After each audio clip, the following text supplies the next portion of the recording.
আমি আমি আমার সন্তানের মাথায় হাত রেখে প্রতিজ্ঞা করতে পারি আমি আমি চুরি করে দিব, আমি চুরি করে নিয়ে আমায় বিশ্বাস করুন। ব্রাহ্মণ, তোমার কাছে আমার কাছে তোমার ওই মায়া কান্না এখন মূল্য নেই। তুমি এখন এখান থেকে আসতে পারো। আমি এই ব্যাপারে তোমাকে কিছু বলতে চাই না, কারণ সেনাপতির নির্দেশ মতো তোমাকে প্রাসাদ প্রাঙ্গণে আনায় আমি লজ্জিত হয়েছি। এবার তুমি আসতে পারো। সরমা, তবে ঠিকই বলেছিল সরমা, চলো শেষ পর্যন্ত নির্দোষী হয়ে মন্দিরের পুজো করতে এসে মন্দিরের অলঙ্কার চোরের দায়ে আমাদের লজ্জার মতো করে কাটিয়ে দিচ্ছি।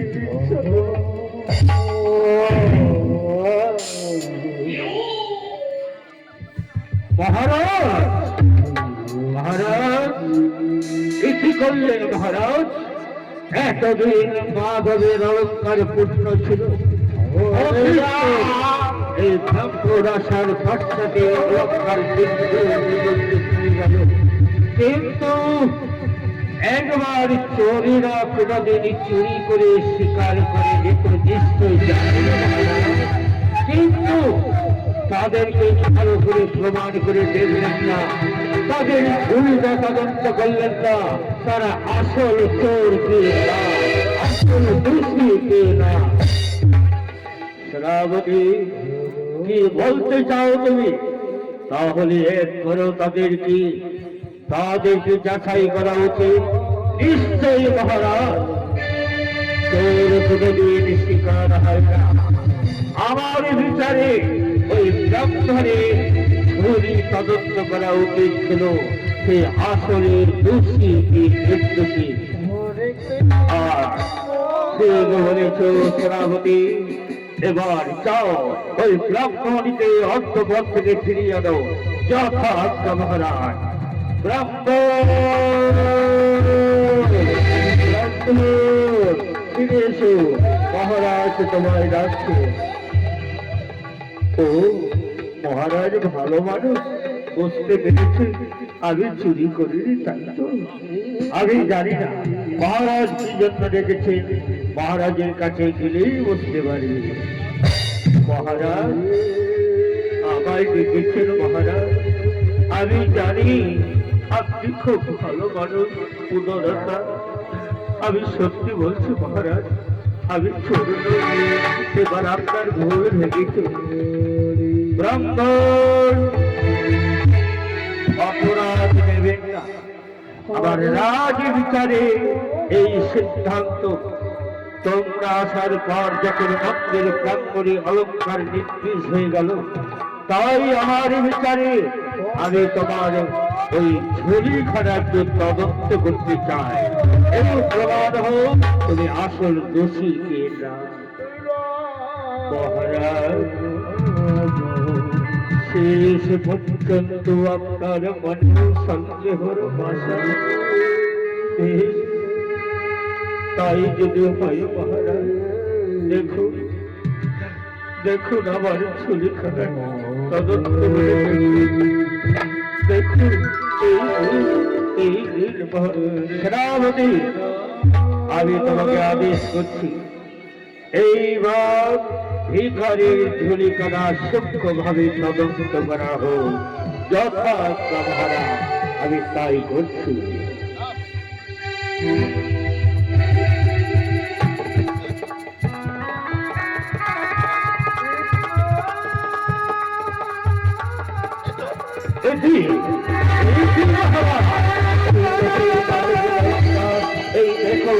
দেখুন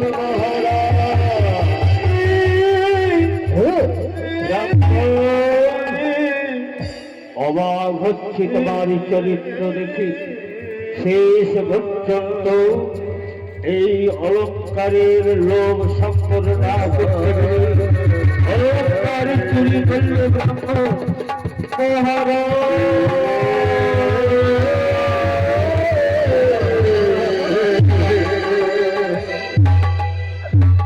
আমি সত্যি বলছি মহারাজ, আমি এ ব্যাপারে কিচ্ছু জানি না। আমার বিশ্বাস করুন মহারাজ, আমি এই ব্যাপারে কিচ্ছু জানি না। আপনি বিশ্বাস হয়ে যাবে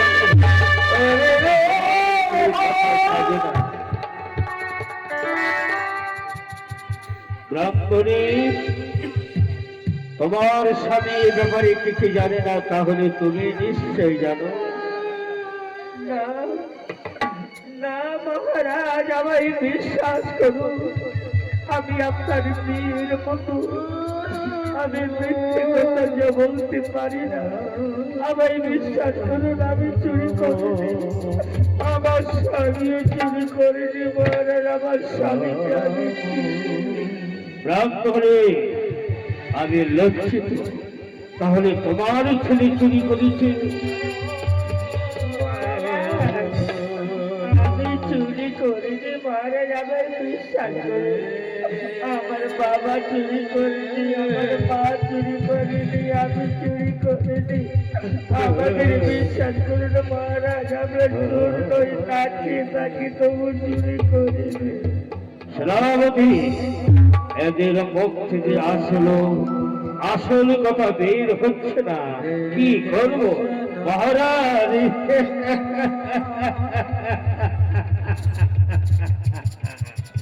চোর কোনদিন শিকার হয় না মহারাজ। তাই আপনার যদি আস্থা হয়, আমায় আদেশ করুন, সোজা আঁকলে যখন ঘি বের হবে না, তবে অপরাধীর মুখ থেকে আসল কথা বের করতে একটু পাকা হতে হবে মহারাজ।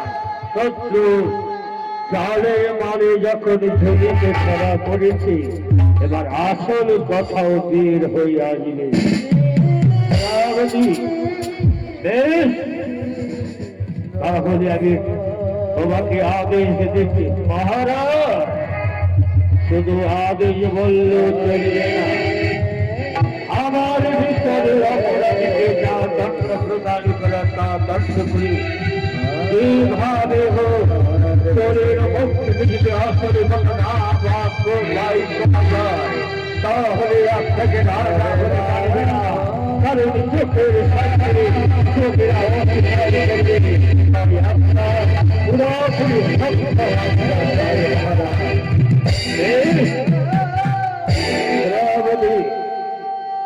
তুমি যে কোনো প্রকারে ওদের মুখ থেকে আসল কথা বের করে আমায় স্মরণ করিবে, তারপর আমি এসে তাদের সুবিচার করব। কিন্তু স্মরণে রাখবে, রাজ অলঙ্কার মাধবের গায়ের অলঙ্কার বাহির করার দায়িত্ব একমাত্র তোমার উপর ছেড়ে দিলাম শ্রাবতী। এখন আমি অন্তপুরে বিশ্রাম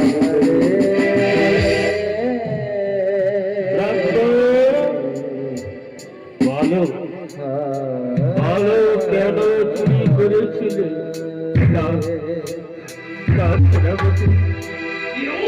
আমায় বিশ্বাস করো, আমি চুরি করিনি, আমি চুরি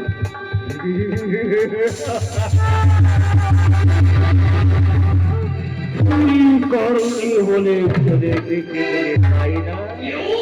এবার যতক্ষণ স্বীকার না হয়েছ, দেখো তোমার মুখ থেকে আসলে কথা বের বলো বলো।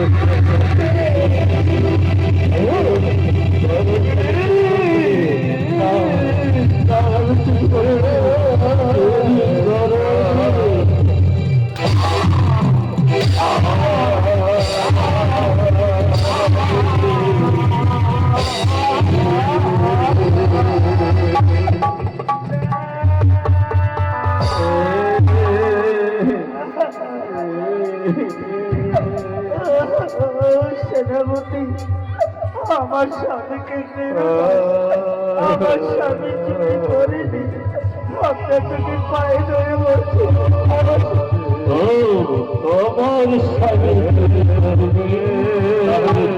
চুরি করেছ চুরি করেছি বলো বলো বলো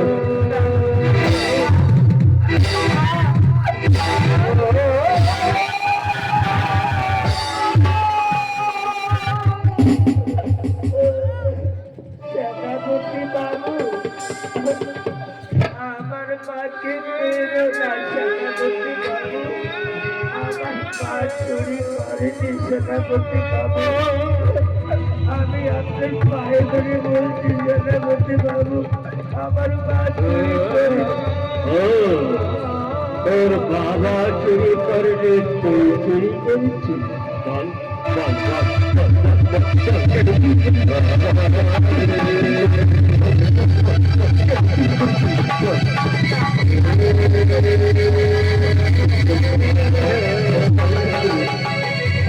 আমি চুরি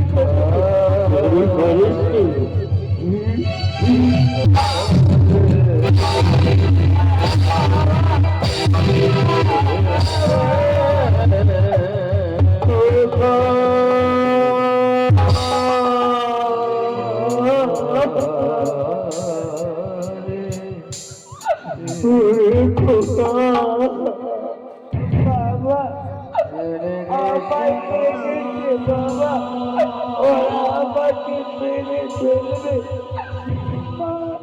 মা মা সেনাপতি বাবু সেনাপতি বাবু আমার চুরি করবে না কাছে মারো আমায় মারো তবু আমি বলবো আমি চুরি করিনি আমি চুরি করে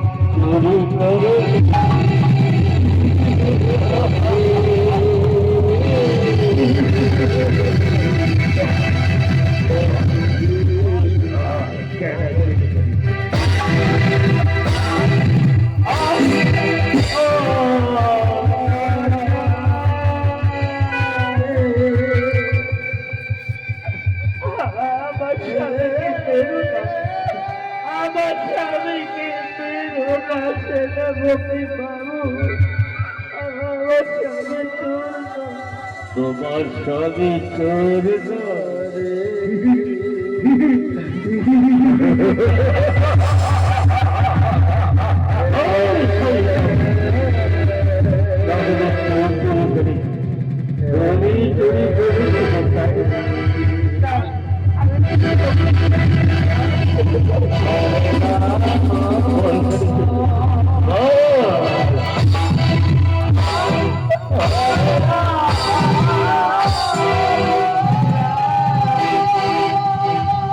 আমার মাকে মেরো না আমার বাবাকে মেরো না সেনাপতি বাবু আরেকবার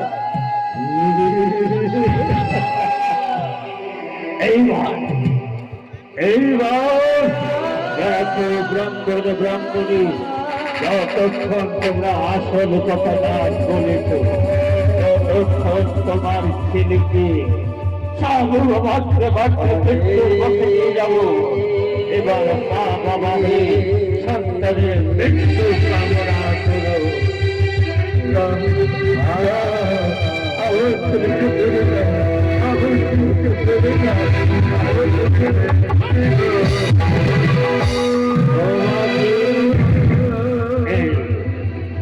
এই মন্দিরের পিলারে বেঁধে রাখো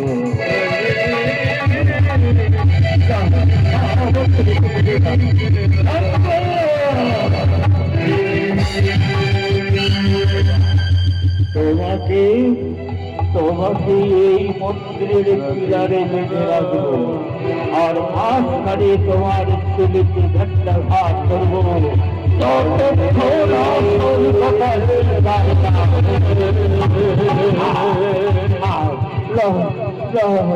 আমার ছেলেকে বেঁধে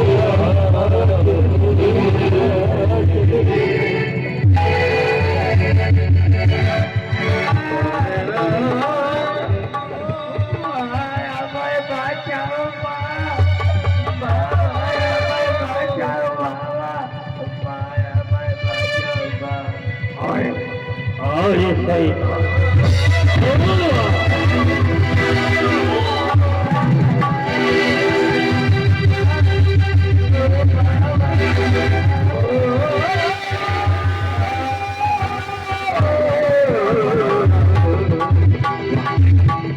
এইবার দেখো ব্রাহ্মণার ব্রাহ্মণী সন্তানের মৃত্যু কামনা করো, যত মুখ থেকে আসল কথা বের হয়ে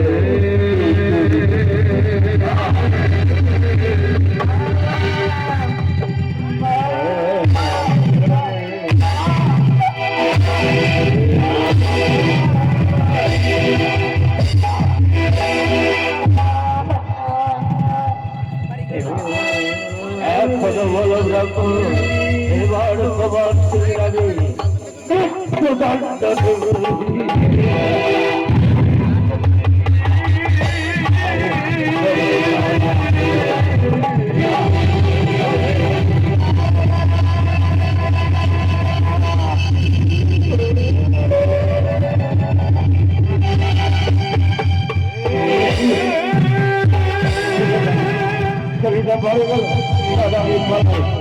রাজা হয়তো আমাকে দণ্ড প্রদান করতে পারে। আমি পালাই, আমি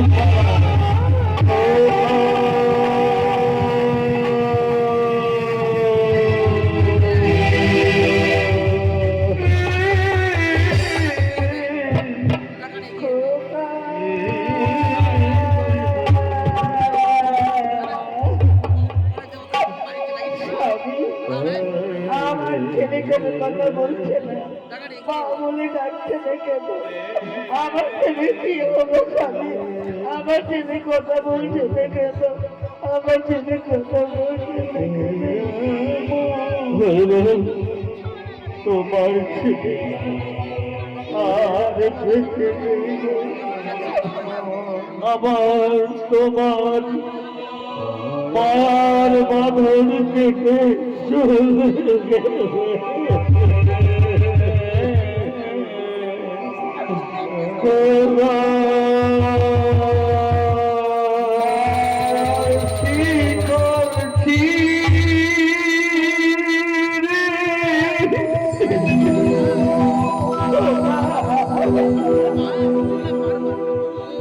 জ্ঞান পাখি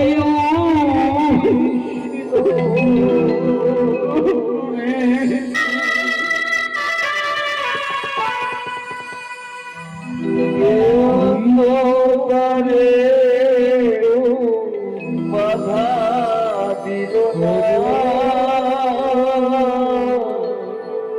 দিল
আমার ছেলেকে আমি আমার ছেলে ভাই হয়ে গেছে আমি আমার ছেলে ভাই হয়ে গেছে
আমাদের গরিবের বিচার কেউ করিস না হে ভগবান তোমার চরণে এত মূর্তি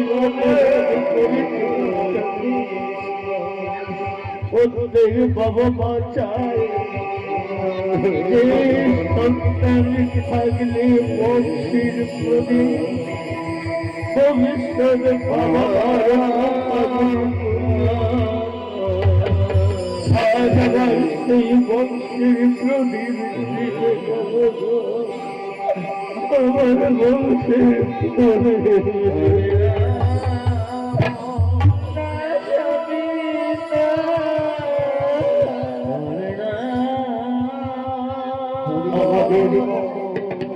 আমাদের বিচার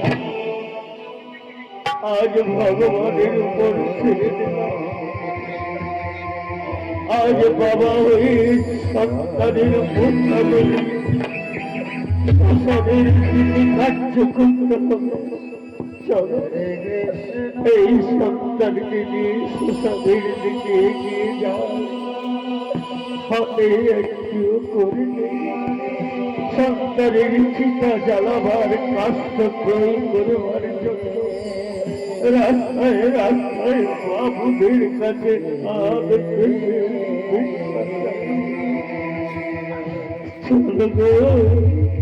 তাছাড়া আমাদের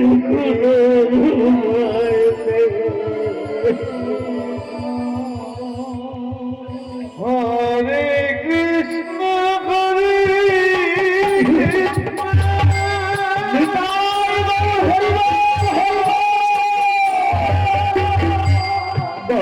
বাবু আমার সন্তানের প্রসাদে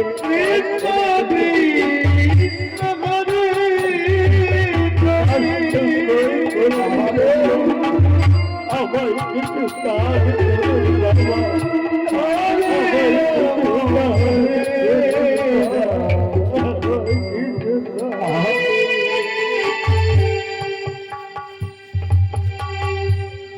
রাম রাম হরে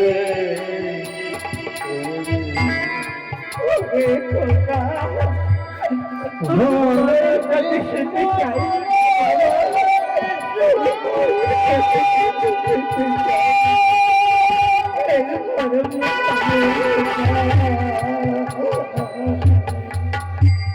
কৃষ্ণ কৃষ্ণ হরে